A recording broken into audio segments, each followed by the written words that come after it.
Here are the teams that had the best off seasons. That, according to Bill Barnwell himself. The Commanders lead the way, followed by the Dolphins, Cowboys, and Eagles. And he has the Packers, Bengals, and Chiefs as teams that made positive moves this offseason. The entire article is fantastic. Read it on ESPN.com. And who better to discuss it with than Bill himself? And Bill, let's start with Washington.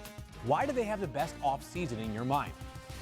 Well, a lot of these were off-field decisions, but of course this is regarding Daniel Snyder and the pending sale of the football team.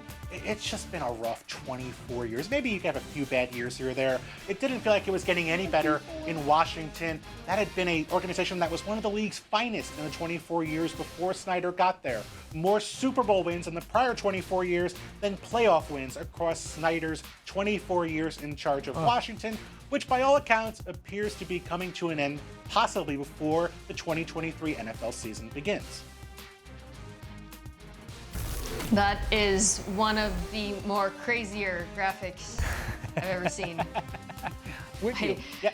As far as the quarterbacks go. So, yeah. The Washington is obviously, I think Bill's absolutely right. They're undeniably an offseason winner for reasons that have nothing to do with football. But as far as the football goes, it's going to be an interesting season for them. It's a little bit transitional with obviously them going with Sam Howell or potentially Jacoby Brissett at quarterback, which is, I think, something frankly nobody really saw coming. Obviously, Howell being a later round draft pick.